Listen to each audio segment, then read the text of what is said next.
Welcome to the Hello Seattle podcast, a local perspective on living in and moving to Seattle. Yeah, we're excited to introduce you to people, places, and communities that make living in our hometown special. Hello, Seattle. I'm your host, Zach McDonald, and real estate agent. And I'm your host, Dan Keller. I'm a mortgage lender, and we've got a great follow-up episode today. We've done a couple of recent episodes, Zach, on how much does it take to earn, how much do you need to earn to buy your first home in Seattle? Yep. And a lot of the times we get people relocating to Seattle and they bundle in the east side, which we call Bellevue, Kirkland, Redmond, Renton, into the quote unquote Seattle. Yep. So we're going to do a special episode today on the east side. Yeah, and like you said, most people moving to the Seattle area or living in the Seattle area don't actually live in the city of Seattle, and in a lot of cases they prefer either living in the suburbs on the north or the south or over on the east side. So today we're going to talk about the east side, and Bellevue is the most well-known city or suburb over on the east side. Bellevue thinks of itself as a city now. I think it's almost approaching. We're almost got the Twin Cities going on, right? Getting close. I would venture to say in the next 5 years, kind of like, I just actually traveled to Minnesota. It's funny, but I believe that we might even get to that where Seattle might be known as the Twin Cities. Yeah. Well, before we kind of jump into this, you want to share your MLO number since we end up doing that eventually anyway? Yeah, we're going to be talking about how much do you need to earn. Well, we're going to be talking about down payment and type of loan programs and monthly payment and what you need to earn to purchase in some of these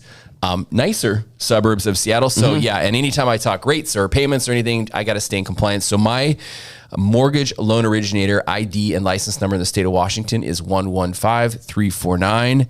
And now that we got that out of the way, now we can actually talk about what we came to talk about. That's it. Well, we're going to be talking about the east side as we mentioned. And so before we do that, we always do share our mortgage update for the week and our real estate update for the week. So Dan, what do you got for us on the mortgage side? 1 minute or less. 1 minute or less on the mortgage front. We are going on the fifth week in a row where we've seen mortgage rates improve. And that is such a relief because we've spent almost a year and a half of mortgage rates increasing that week is such after good week. News. It's great news. So 30-year fixed rates right now, this is a range, not a rate quote, but 30-year fixed rates are right in the mid sixes now. And that's a big relief because about a month ago, 6 weeks ago, we were knocking on the door 8.25. Yeah, it's been a crazy drop. Yep. So we're going to continue to see that into 2024 with the Fed announcement saying that they're going to lower the Fed rate. And then we're also, I always tell my clients and people like realtors and people that are watching this, watch the 10-year treasury. As that continues to drop into the threes, you're going to see mortgage rates continue to drop. Yeah. What's your updated prediction on where we might see rates get this year? Obviously, you don't have a crystal ball. Yeah, again, watch the 10-year. And if you go back, I have a graph, and I can definitely put it up on the screen here for you watching on YouTube.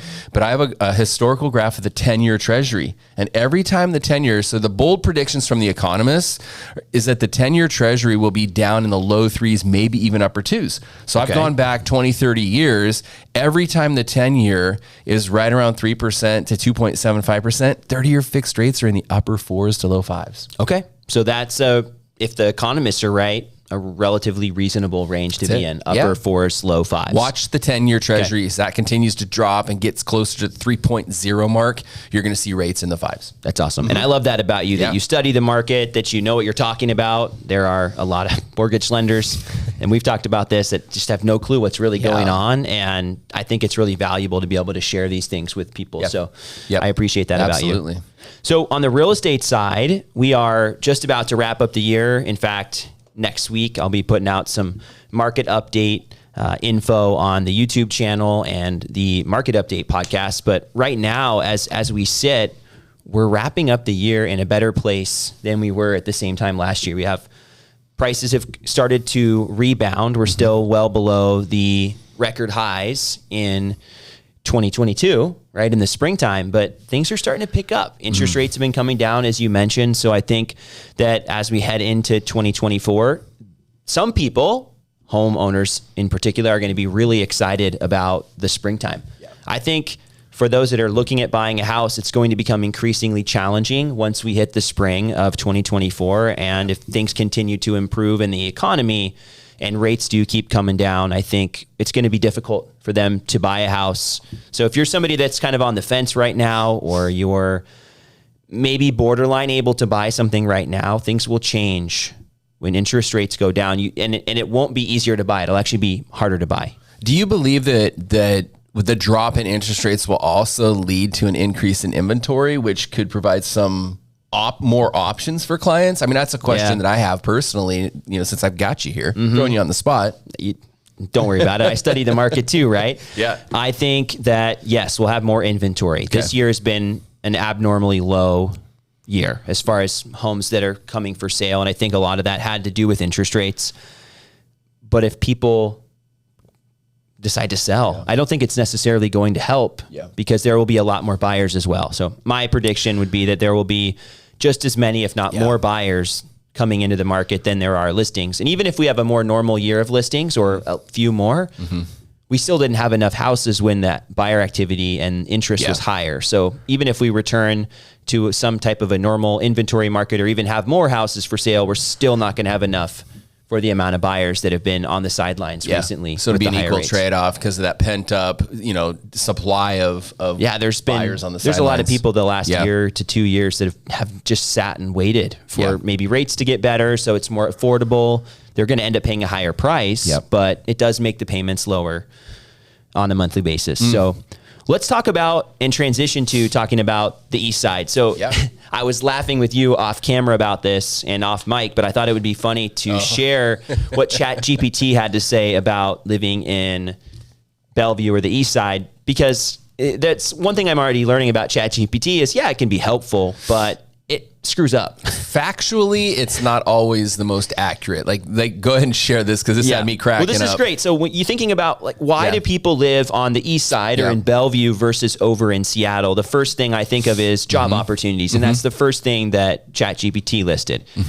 You've got Microsoft and Amazon's expanded over there, but Microsoft was the city who built the East Side. You could almost call the East Side a city town for Microsoft if you wanted to look at it that way. Lots of new development. Home prices have skyrocketed. A lot of people had second homes on Lake Washington, in Kirkland.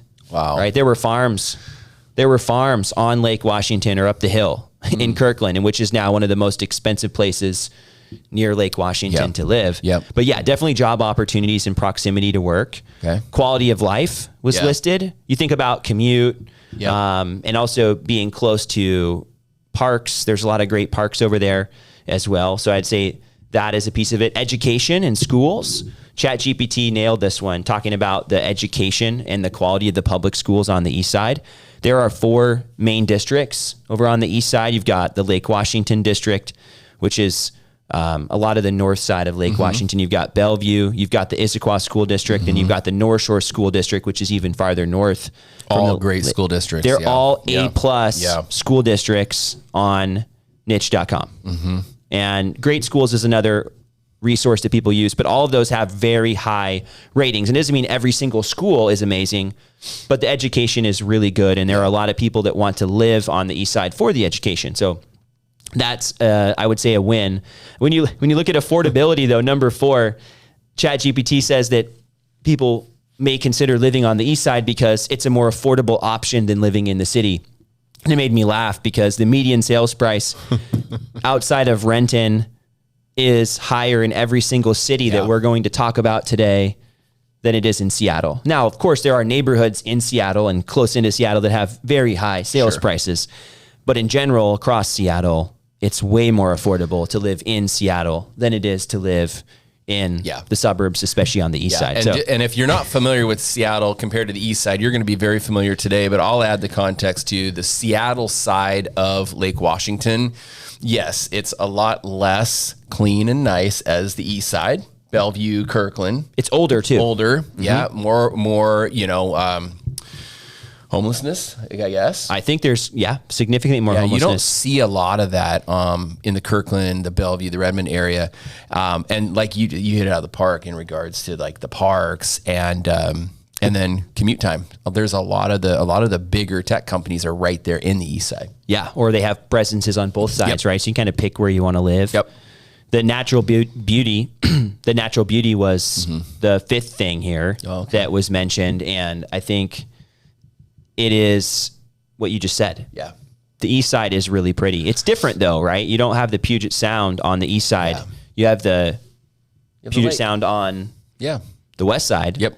I think another difference I would say is the politics, right? The east side, or at least Bellevue and maybe farther out, tends to be a little bit more conservative politically. And maybe that's why some of the issues are a little bit different that they're having versus that Seattle's having. Yep. But that's another distinction I would say that some people choose to live over there for. Yep.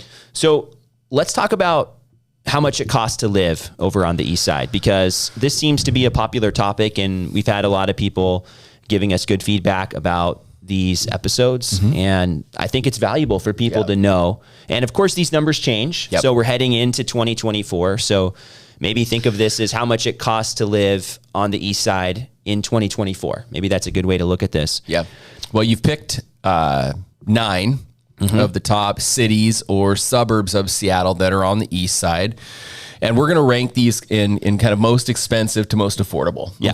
Okay. That's a good way to go. Yep. So I'll let you tee up each one of them, and I'm going to pull up my numbers, and we'll go from there. Yeah. So as we're looking at these different cities, Dan's going to be sharing some of the numbers as far as how much it costs or what the monthly payments are and things like that. Were there any assumptions that you wanted to share now? And I know some of them change depending on the place. So. Yeah, we're going to do the same thing like we did on the how much do you need to earn to buy a condo in Seattle on one of our previous episodes. That was a really good one, by the way. So you can go back and revisit that. I want to say that was episode number 5, but don't quote me on that. But the assumptions are, in order for me to run these numbers, I have to use a few assumptions. Number one, I'm using a 6.75. That's a very conservative. That's very conservative fixed right rate now. Since we're a little bit lower than that, okay?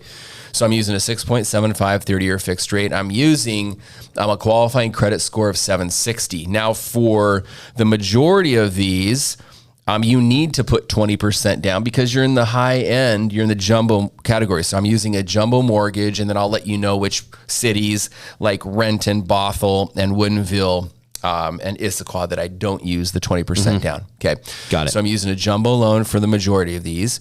And then I'm going to use $500 in revolving monthly debt that goes against your debt to income ratio. I think that's also very conservative as well. So, yeah, that's been consistent with our other videos as well. And I mean, my car payments are more than that. Yeah. So it's very likely that people might have higher.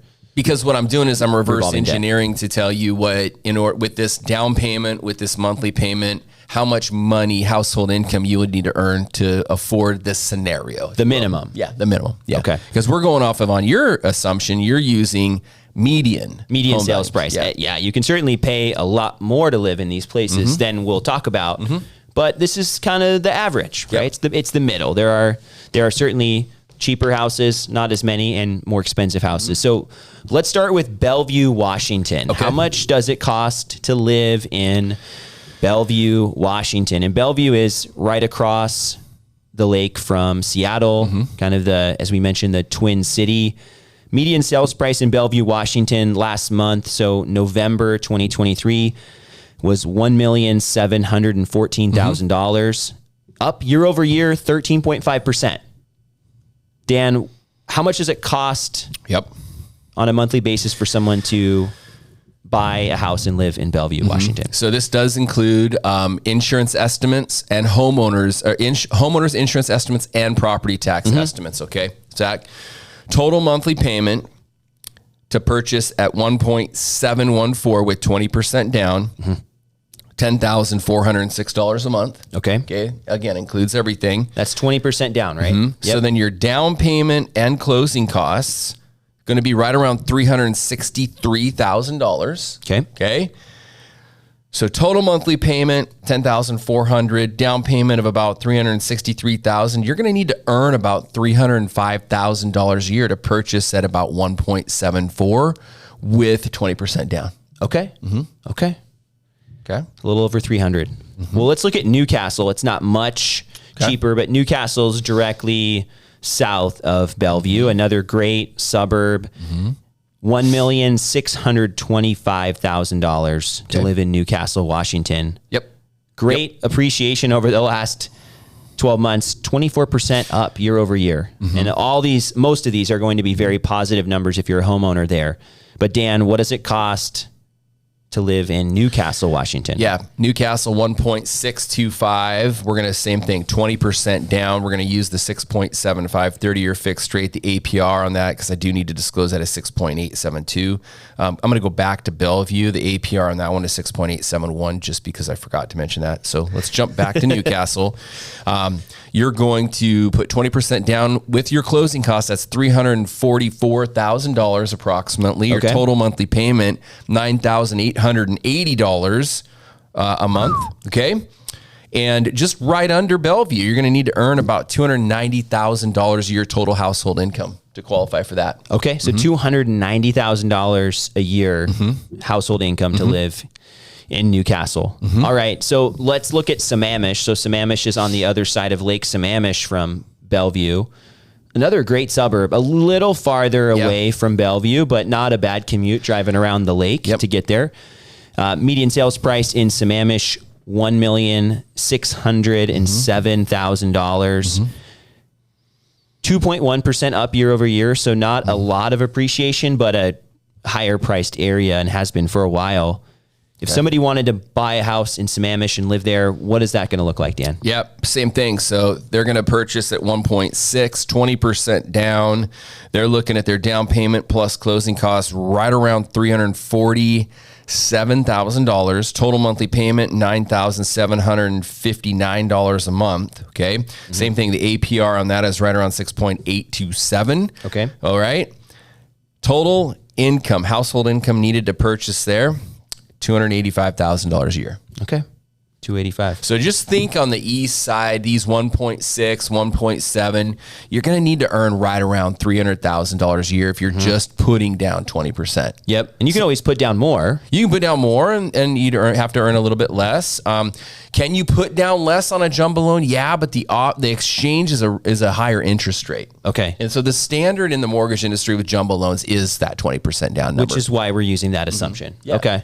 Well, Redmond and also Kirkland are going to be similar, but let's give Redmond just a little love because it deserves it. Redmond is home to Amazon, or not Amazon. Google. Redmond is home to Microsoft, right? And we mentioned that earlier, that Microsoft was originally over in Redmond. It's now expanded to other places as well, but it is a big reason, Microsoft is, that the East Side has grown so much. And so Redmond is a very popular place to live. It's super convenient if you work in Bellevue or you work in Redmond. Median sales price last month, $1,535,000, up 18.1% year over year. So if somebody wanted to live super close to work, let's say they worked at Microsoft or they worked in downtown Bellevue somewhere, what's that going to look like for them to buy there? So what I did in this report is I bundled, because Kirkland and Redmond are so close financially speaking in regards to median sales prices. I just bundled them together, but I did use Kirkland's 1.56 number. And I think before we do this too, let's also explain the difference real quickly. And this is the non-real estate agent guy explaining the difference between the two.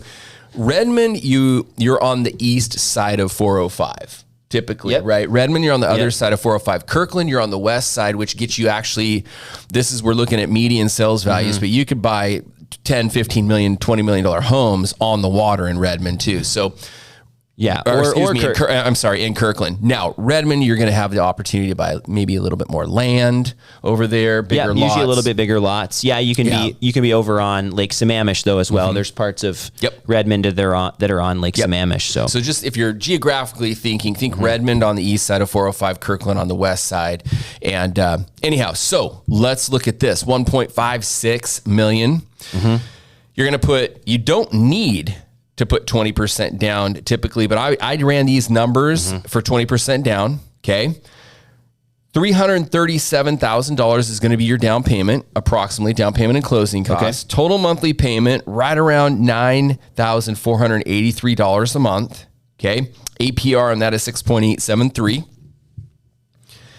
Income needed to purchase, right around $275,000. Yeah. So 275. Household income needed to qualify in Kirkland or Redmond with 20% down is right around 275. Okay, so Kirkland, we just kind of lumped in there with Redmond. We're looking at 275 is the income that you need to live in Kirkland. And you mentioned that I want to add that Kirkland is also sometimes on the east side of 405 as well. There's a part of Kirkland, but it's not very large. Most of the east side is going to be Redmond there. So just to clarify that for anybody listening and they're trying to learn the geography, Google Maps is awesome as well, right? You can pull up these cities and kind of see what we're talking about and where these areas are. Okay, let's move a little farther south. Let's move towards the mountains. I love Issaquah. Yeah. Issaquah is great. Yeah. One of my really good friends from childhood lives in Issaquah, and I love going out there. We love hiking, which is, if you love getting over to the mountains, Issaquah is a lot more convenient to the mountains than some other places. Median sales price there in Issaquah, $1,147,500. A little bit more affordable too. Way more affordable. Yeah, and 4.9% up year over year there in Issaquah.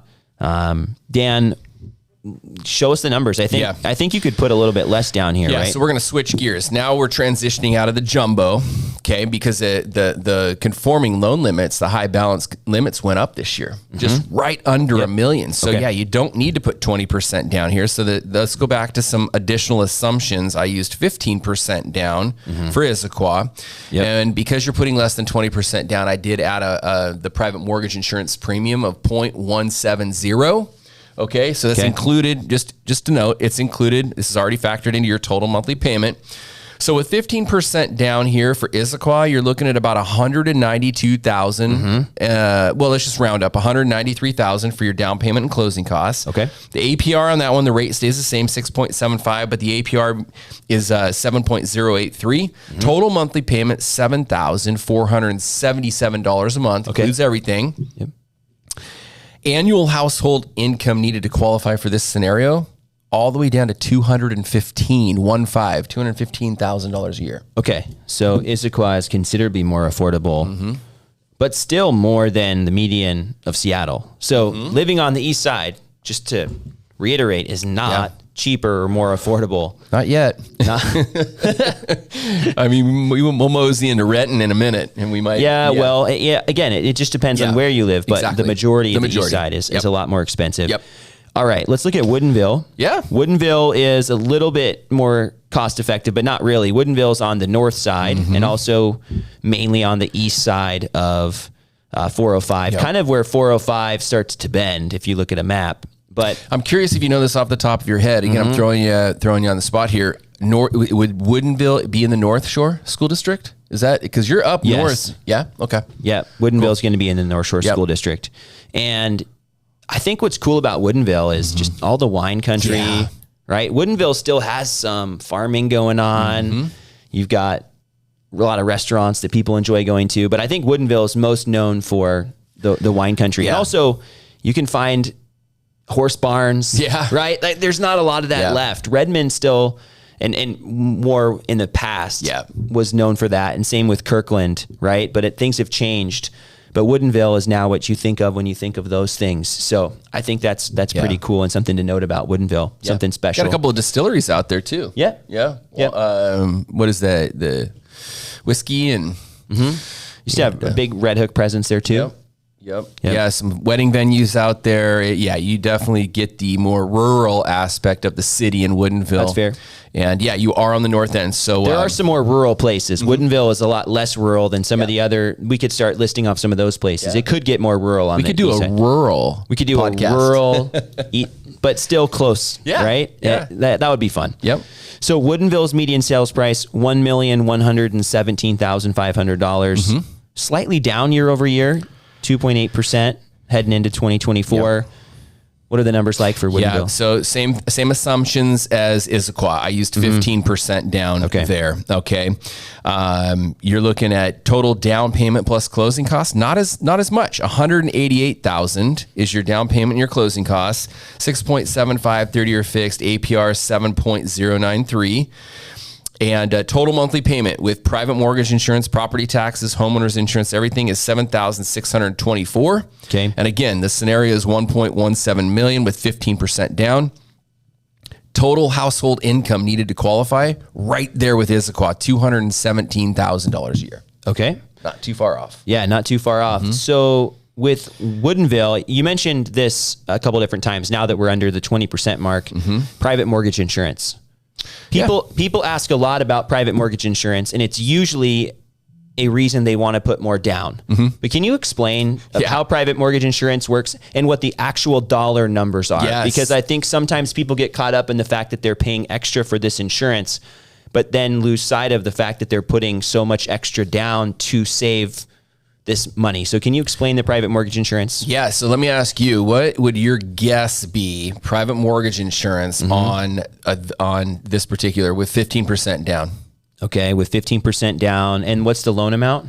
Yeah. Our loan amount on here is $949,000. Okay. So I'm going to guess it's around $300 a month. Yeah. So that's the shocker, you guys, is people think that PMI is very expensive.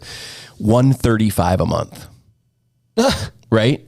So, and again, the assumptions are 760 credit score, 15% down. But the general rule of thumb is I literally have had people come to me as a mortgage lender and say, we're waiting a year or two to buy because my dad said we needed to save up 20% down so we don't have to pay PMI. It's a waste of money.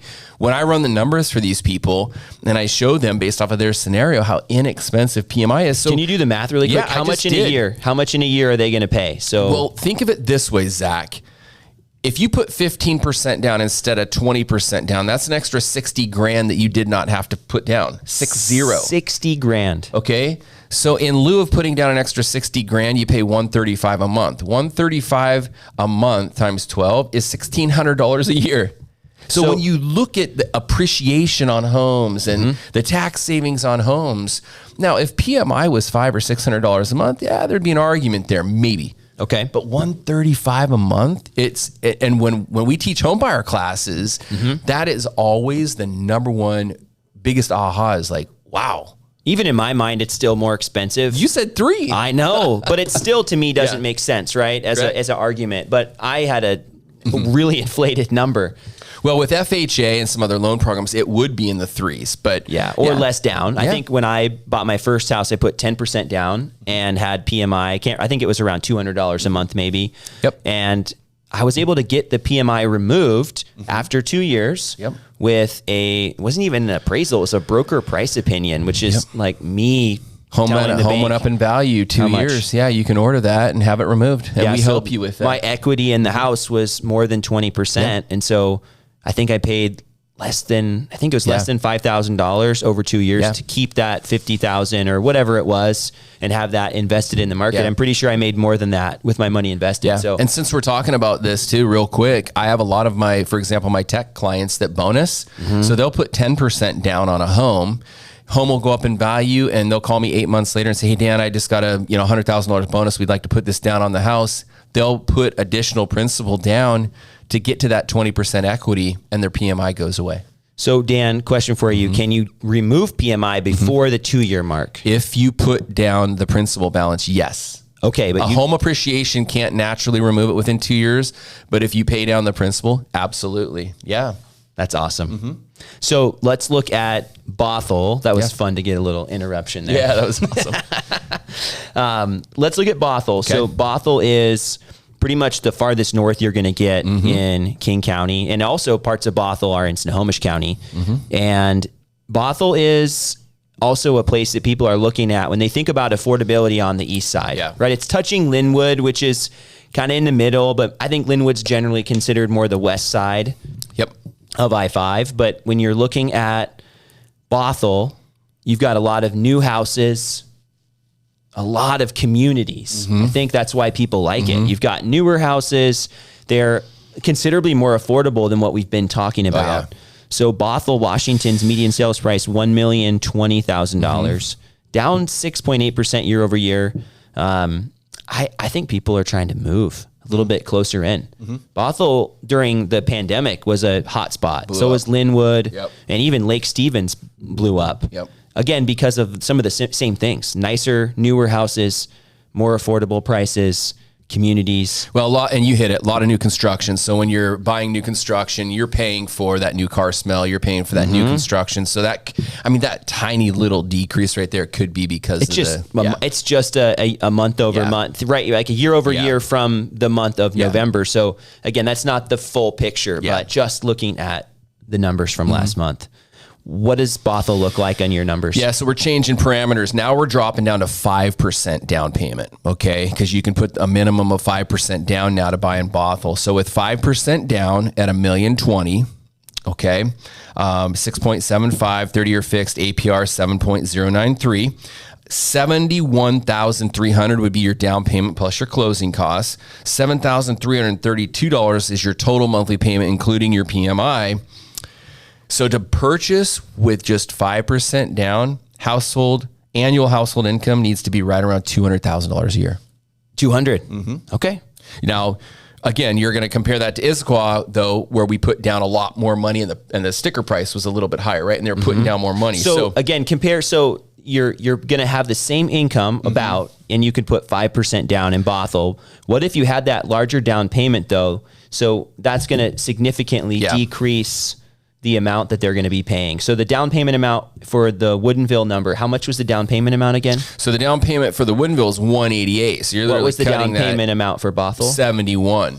Oh, wow. Yeah. So if you didn't have as large of a down payment, but you had the income, that would allow you to be in Bothell and buy a house right now instead of waiting to save up the money. Correct. If you put 15% down in Bothell, you'd be looking at about $165,000, $170,000 for your total annual income needed to qualify. Okay, got it. Yep, that makes a lot of sense. Okay, let's look at Renton. Yeah. We don't want to forget Renton. I think sometimes Renton gets left out of these conversations about the Seattle East Side, and Renton, I think, is a legitimate member. Geographically speaking right now, Bothell, far north end of the lake. Yep. Renton, far southeast side of the lake. Yep. And that's about as far as you're going to get, right? So they're all of these are either, most of them are hugging Lake Washington. You've got some of the farther east sides near Sammamish. I think all of them touch some body of water in some way. I don't know if Bothell actually touches Lake Washington, but it's just north, and same with Woodinville. But a lot of these are in and or around Lake Washington and Lake Sammamish. So Renton, I would say the one thing I think of when I think of Renton is just the commute. Yeah. Those S curves. Yeah. Nobody likes commuting from Renton. Yeah. But you can get a lot more affordable house. So if you're willing to endure a little bit of a commute, you can get a very reasonably priced house on the east side and commute to Bellevue. You can also commute to Seattle. I would say it's a little bit more of a mutual commuting spot, right? So you can go I-5 or you can get to I-5 pretty easily from Renton as well as 405. So what's Renton look like on your numbers, Dan? Because we keep talking about how affordable it is, but how affordable is it really? You've dropped down to the median sales price at $760,000. Yeah. So we've taken a substantial drop in sales price, which is great. Now we're talking. All right. So 5% down. We're going to use the same assumptions as Bothell. 5% down plus closing costs. You're looking at right around $55,000. So you can get into your first home in Renton for right around $55,000 down. Yep. 6.75 is going to be your 30-year fixed rate. Again, it's just an estimate. And the APR is going to be 7.103. Again, this payment that I'm going to talk about right now is going to include everything: property tax assumptions, homeowners insurance, PMI. So total monthly payment purchasing at $760 with 5% down, $5,465 a month. And then the annual household needed to qualify for this scenario, $160,000. Hey, not bad. That sounds a lot more reasonable. A lot more congruent with median household incomes. Especially if you have two incomes. Right? Yeah, absolutely. So what would you say in your experience, and this is a little bit off the cuff, you don't have your notes, but what is the average household income that you run into as a loan officer? We see the numbers in the news, but what is the average household income that's buying a house in the Seattle area? So I use county, right? So like Snohomish County, King County, and I recently did some research on Snohomish and Pierce County. Okay. So you got the two counties, north and south of Seattle, because what we're seeing are a lot of people that work in Seattle, Bellevue, Redmond, buying in these counties because there's just more. You can get more bang for your buck, right? It's much more affordable to live outside of what's King happened County. because of that is you're taking Seattle-based income, which is a lot higher than Snohomish County and Pierce County median incomes, right? Yeah. And that's propping up these home values in these counties. And so there's a disconnect between median household income and median sales prices in Pierce and Snohomish counties. And so, we're right around that $100,000 a year. We were a little below it a couple of years ago. Now we're a little bit right there, maybe a little north of it. So there's a disconnect. Between, that's why you're not seeing like we used to, people that live in Snohomish and Pierce County being able to purchase with these high interest rates in the counties that they live in. So they're actually having to move up or out or down. Interesting. So, Interesting. Well, we did a huge deep dive here on the housing market in Bellevue and the Seattle East Side. And this is helpful for me. I mean, this is the stuff that I do. Clients always ask these types of questions. And I think this episode is hopefully really valuable for anybody considering moving to Seattle or even that lives here and is just trying to understand the housing market. So did you have any last thoughts as we wrap this up, Dan, about the East Side or the housing market right now? Yeah, I think one of the great things about the greater Seattle area is, as I travel across the country, whether I'm speaking or vacationing with my wife, what makes Seattle great is the wide variety. You could live on the water in a $10 to $20 million home. You can live in water view for $2 to $3 million. You could live in the suburbs and then experience the water, the downtown or the waterfront. And it's just, or, Issaquah, you're at the foothills of the beautiful mountain range, the Cascade Mountains and stuff. And then you're an hour and a half away from skiing on top of one of the mountains. And so it's just, if you're not from this area, come out here, explore, but you got a lot to learn. That's why we do this podcast. There's so much to learn about these different communities that make Seattle so great. That's awesome. Well, I think that's a good way to end the episode. So goodbye, Seattle. Bye.